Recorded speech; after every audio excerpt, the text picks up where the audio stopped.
Salut les Jujiteros, nous revoilà avec Nico. C'est parti juste pour un petit entretien comme ça, à chaud, pour qu'on discute un petit peu ce qui s'est passé sur le dernier mois depuis la dernière fois qu'on s'est vu. Et Nico, ben, toi, qu'est-ce que tu racontes depuis la dernière fois? Putain, tu me poses une bonne question. Depuis la dernière fois, j'ai commencé à réfléchir à des idées de vidéos, etc. pour justement alimenter notre truc. Et forcément, la base de la pyramide, moi, ce qui m'intéresse en ce moment, c'est le sommeil et les habitudes. C'est Socrate qui disait ça. L'homme est un être d'habitude. L'excellence, par conséquent, il sort pas de nulle part. C'est une habitude, quoi. Un truc comme ça. Et donc, ouais, forcément, les habitudes, c'est un peu au centre du village. Enfin, je pense qu'en apprenant un peu à décrypter, à jouer avec les habitudes, à comprendre les habitudes, je pense qu'on peut évoluer assez rapidement, quoi. Donc voilà. Moi, j'avais lu un bon bouquin sur les habitudes et comment les changer. C'était avec Atomic Habits, de James Clear. Je mettrai le lien sous la vidéo. D'ailleurs, si vous entendez comme moi le chien qui aboie, je vais peut-être sortir dans quelques minutes pour l'égorger. Ouais, Atomic Habits. Atomic Habits, j'avais vraiment beaucoup aimé parce que j'en parlais encore hier avec quelqu'un. C'était sur justement la mise en place pour la nutrition, là, pour l'alimentation et pas tant pour le sommeil. Mais elle me disait, ouais, le plus difficile, c'est l'habitude de prendre l'habitude, changer les habitudes. Donc voilà. Et sinon, à part ça, là, qu'est-ce que, en dehors de ça, là, les habitudes, le sommeil? J'ai mes partiels d'ostéo là qui se finissent la semaine pro. Et puis ensuite, à partir de là, je vais bosser. Je vais pouvoir travailler vraiment sur le côté naturo et le développement de. J'ai créé une chaîne et développer tout ça en fait. Trouver des sujets, commencer à monter des trucs, à faire des vidéos, des scripts, enfin vraiment m'intéresser à ça et rentrer dedans. C'est bon. Parce qu'il faut le dire, on est au festival du potentiel humain de notre ami Pierre, qui est vraiment super. Le temps est magnifique. Non mais le temps est pourri, quoi. Le temps est pourri, quoi. Ouais, comme le dit Nico, on est au festival potentiel humain là, à côté de Nîmes, au pont du Gard. Et vraiment, il y a une super ambiance. On rencontre beaucoup de gens qu'on voit d'habitude que sur les visios, sur les réseaux sociaux. Ouais. Donc ça, c'est vraiment cool, c'est une bonne énergie. Ouais, et donc voilà, ça motive de rencontrer des gens comme ça. Tu vois, il y a Nomad Slim qui nous écoute d'une oreille attentive. Et tu vois, on a discuté 2 minutes avec lui. Et d'ailleurs, il a ses écouteurs. On a discuté 2 minutes avec lui et c'était vraiment, c'est inspirant, quoi, de rencontrer des gens comme ça. Enfin voilà, quoi, il n'y a que des bonnes choses et que du bon qui vient. Et toi, du coup? Écoute, mais pour rebondir sur ce que tu dis, moi je dis, ce que j'ai l'habitude de dire, c'est on est la moyenne des 5 personnes qui nous entourent, quoi. Et sur un week-end comme ça, tu vois, c'est même plus que 5 personnes, quoi. C'est toute cette énergie, ça tire vers le haut, ça donne envie de progresser, de donner le meilleur de soi-même à chaque fois, que ce soit pour le business, pour le développement personnel, pour améliorer, comme tu dis, son sommeil, son machin, pour être la meilleure version de soi-même. C'est pas trop dire que de dire on veut être la meilleure version de nous-mêmes pour bien vieillir. Alors bien vieillir, bien performer, avoir un cerveau qui fonctionne bien, être optimal, quoi. Ouais. Ça, je suis bien. Moi, en ce moment, je suis allé en Espagne la semaine dernière. Ouais. J'ai fait du jiu-jitsu, je suis allé à Alicante et il y a un club de jiu-jitsu, c'est à Saint-Joan d'Alicante, c'est à côté, un Gracie Barra, donc j'ai pu donner quelques cours de jiu-jitsu, un cours de jiu-jitsu en espagnol. Et ça, c'est vraiment cool, toi. C'est la magie du sport, du jiu-jitsu, c'est que maintenant il y a des clubs partout. Ouais. Ils t'ouvrent les portes, tu peux t'entraîner avec, ça c'est vraiment cool. Donc ça, je suis allé à Alicante et je prévois, parce que j'ai investi là-bas. Et oui, si j'ai investi, c'est parce que ça fait quand même 22 ans que je bosse, quoi, et que j'ai mis de côté. Ouais. J'ai investi là-bas et je pense que les prochains stages PBK, en 2024, je vais en organiser au soleil à Alicante avec entraînement dans des clubs. J'ai pris contact avec des clubs, la plage, piscine, je m'occuperai de faire à manger, des cours sur la naturo, la nutrition, je pense que ça va être lourd. Mais c'est encore à bosser quoi. Ouais. Donc j'ai ça. Et puis sinon, les trucs que je teste en ce moment, enfin c'est pas vraiment les tests, c'est des trucs que je fais depuis longtemps. C'est pour le potentiel physique, le hacking et du dopage naturel. Alors il y a toujours l'histoire du jus de betterave que je me prends toujours avant les entraînements voilà, et j'ai remarqué que ça me fait du bien. Il y a pas mal de clients qui me donnent leur retour pour dire ok ça marche quoi, pour eux bien évidemment. Et au-delà de la performance, on sait que ça a une action sur l'estomac, le foie, les intestins. Et moi ce que je teste en ce moment c'est le bicarbonate de soude. Ok. Le bicarbonate de soude, les trucs que dont les gens se servent pour nettoyer les éviers et autres. Alors il y a cette version ménagère, tu vois, où les grains sont gros, mais tu as la version alimentaire que tu peux intégrer alors dans ton alimentation. Moi je m'en sers déjà quand je fais mes recettes de cake. Au lieu de mettre de la levure, je fais un mélange de bicarbonate de soude et de vinaigre de cidre. Ça fait un effet émulsifiant, ça fait une mousse. Quand tu fais juste cet effet chimique, testé dans un verre, tu vas voir, ça mousse. Donc quand tu mets dans une recette, ça fait gonfler. Et moi, tous les matins, je me prends l'équivalent, j'ai 2 petites dosettes que je me prends, ça doit faire l'équivalent de 2 grammes. 2 grammes dans mon verre d'eau, enfin dans ma tasse d'eau, parce que tous les matins, je me lève, j'ai une tasse d'eau, je mets 2 grammes de bicarbonate de soude avec du vinaigre de cidre, je mélange et je me descends ça. Et comme c'est du bicarbonate, c'est censé tamponner tout ce qui est acidité, je me rends compte que sur les efforts qui peuvent générer pas mal d'acide, ça repousse l'apparition de la fatigue. Donc tu prends ça le matin ou avant une séance de sport? Je me fais ça le matin, mais dans l'idéal, parce que j'ai lu des études aussi dessus, il y a beaucoup d'études sur le bicarbonate de soude, parce qu'en fait c'est au final un complément, on peut considérer ça comme un complément, qui coûte rien et pour lequel tu en tires un maximum de bénéfices. Et c'est souvent fait avec des prises avant les entraînements. D'accord. Alors il faut y aller mollo parce que si tu en prends trop, alors déjà c'est dégueulasse. Et 2, si tu en prends trop, ça peut poser problème à l'estomac ou à tes intestins. Donc il faut y aller progressivement. En fait c'est comme à la muscu, c'est surcharge progressive. Jusqu'à ce que tu trouves la bonne dose.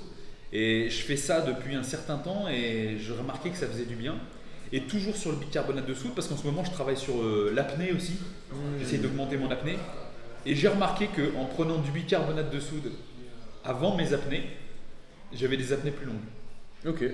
Voilà. Et ça, c'est un tuyau aussi que j'avais eu dans un bouquin, Oxygen Advantage. Oxygen Advantage, c'est Patrick McKeown. C'est ça. McKeown, voilà, c'était à l'accent. Et avec le bicarbonate de soude, il conseille lui aussi d'en mettre. Bon après, physiologie. Alors c'était mes questions, est-ce que le bicarbonate, enfin c'est des questions qui viennent en tête comme ça, tu vois, avec l'équilibre acido-basique, etc. C'est hyper intéressant et vaste. Et c'est pas, il se passe plein de trucs dans le sang, dans les tissus, c'est pas la même chose, tu vois. Dans le sang par exemple, la fourchette est très restreinte et le corps il met tout en place pour garder cette fourchette. Je crois que c'est entre 7,35 et 7,45, tu vois, de pH. Et là, il n'y a pas moyen de faire une acidose parce que sinon c'est mortel, ou une alcalose parce que sinon c'est mortel, tu vois. Donc quand on parle on entend souvent dans les milieux naturaux, faut manger des aliments alcalins, mais ils ne savent pas comment ça fonctionne, tu vois. Et ça me hérisse un peu les poils, même si on n'a pas besoin de savoir exactement toutes les réactions acido-basiques, etc., tu vois. Mais rien que le fait que dans le sang, en fait, ton pH il change quasiment pas, tu vois. C'est un, comment dire, c'est un facteur de survie. C'est un facteur qui doit pas bouger. Et quand tu fais de la respi par exemple, tu vois, tu joues sur ton pH sanguin qui est vite tamponné. Et moi, une fois, j'ai fait je respire tout le temps et j'ai fait du Vimov et j'ai un peu poussé, tu vois. Je suis parti, je suis tombé dans les pommes. C'était trop bizarre. Mais ouais, donc ce truc-là d'acido-basique, c'est hyper intéressant et je pense que c'est une des clés à comprendre pour la santé, tu vois. Donc ouais, je vais essayer. À essayer. Et point de vue JJB, compète, etc., il y a des trucs que tu as en vision ou... Moi là, en ce moment, je voulais faire les championnats de France, mais une histoire de budget, puis après famille et tout. J'ai pris mes priorités sur la famille, où je vais retourner à Alicante, tu vois.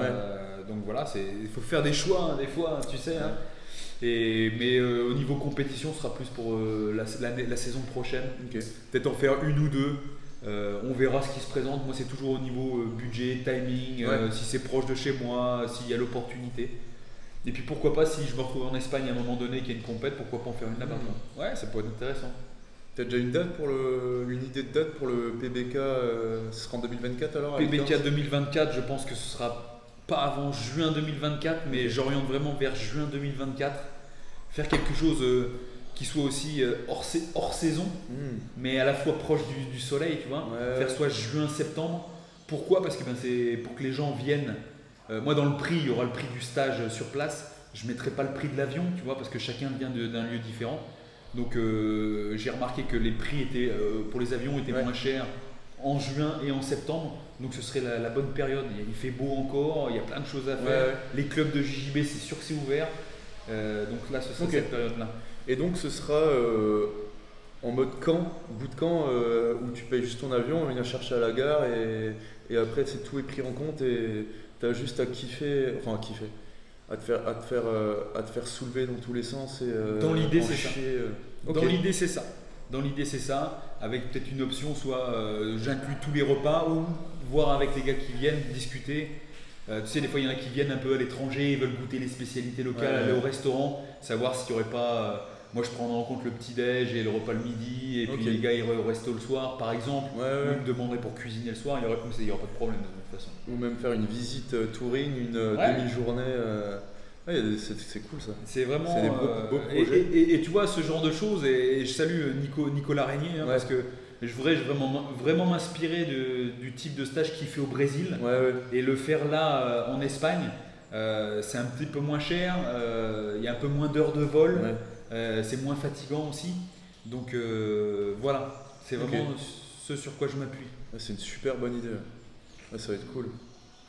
C'est bon pour toi pour aujourd'hui? Moi niveau compète, j'hésite encore, il reste quoi, 4 semaines je crois, j'hésite encore pour les championnats de France en Guy. Comme cette année j'ai pas mal vadrouillé en formation, etc. Et j'étais pas forcément très rigoureux à l'entraînement. Désolé ça là. non mais voilà. Et donc j'hésite encore, je sais pas trop, je pense que je vais quand même m'inscrire pour le kiff. Il faut y aller. Je me fais arracher. Et à voir ce que ça va donner quoi. Et sinon, qu'est-ce qu'il y a d'autre? Non, j'ai rien d'autre. Je pense qu'il y a que du bon qui arrive. Tout est bon. De toute façon, ça peut pas être pire que le temps aujourd'hui, de toute façon. Ah ouais, on va essayer de foutre une image. Si, il y a un truc qui, je pense, c'est le grounding. Et la marche pieds nus. Parce que du coup, je me suis intéressé à ça. J'ai toujours kiffé un peu marcher pieds nus, etc. Mais là, depuis peu, je rentre un peu dans l'intensité en faisant des randos pieds nus et là tout le week-end je vais le passer pieds nus. Alors forcément il y a des moments où c'est un peu désagréable, mais ça fait encore mieux apprécier les sols plats quoi, ou les sols agréables. Et donc c'est très intéressant tout ce qui est grounding pour la récupération sportive, etc. Où en fait on se recharge d'électrons et on se décharge de toute l'inflammation entre guillemets.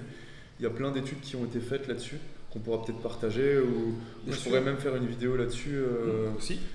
Voilà, mais du coup là j'expérimente un peu tout ça, quoi. Le grounding. Grounding, pour ceux qui n'avaient pas compris, c'est vraiment la connexion à la terre, connexion à la nature. C'est pas juste dire je vais dans les bois, c'est je suis à pieds nus en contact vraiment la peau, notre corps en contact avec la terre, les arbres, les pierres, la roche. Et moi, toi t'en parles, j'ai déjà expérimenté ça. Et vous avez certainement dû avoir cette sensation quand vous allez sur la plage, tout simplement. Quand les gens vont sur la plage, marcher dans l'eau, au bord d'une rivière, tu vois. C'est ça, c'est cet effet qu'on a. On se dit, ah putain, j'ai bien dormi. J'ai bien dormi. Ah, j'ai mal nulle part. Tu vois, c'est ça aussi. Je me sens bien. Ça prendre en compte. Moi, par rapport à ça, grounding, des fois, avec le rythme de vie qu'on a, et des fois, on est un peu plus dans un mode urbain, il n'y a pas trop l'opportunité d'aller dehors ou parce qu'il fait mauvais. Moi, j'avais acheté un tapis de earthing, un tapis de mise à la terre, et en fait, je l'ai sous mon bureau et je suis à pieds nus dessus. Et j'ai constaté, j'avais fait dans une newsletter il y a quelques années en arrière, j'avais constaté qu'en mettant mes pieds dessus, moi qui ai souvent des petites douleurs aux genoux parce que j'étais opéré multiples fois, et ben que les douleurs s'estompaient. Tu vois, et bon, c'est pas l'effet placebo parce que j'y pensais plus quoi, au fait que le tapis était là. Mais c'est vraiment ce que j'ai pu constater. Ouais, bien sûr, ouais.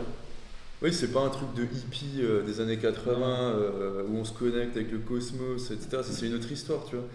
Mais il y a vraiment des datas qui montrent qu'il y a des effets positifs chez tout le monde, quoi. Et comme on est dans une société où on vit de plus en plus isolé, tu vois, c'est marrant, on est de plus en plus isolé, même du sol avec les semelles en caoutchouc, etc.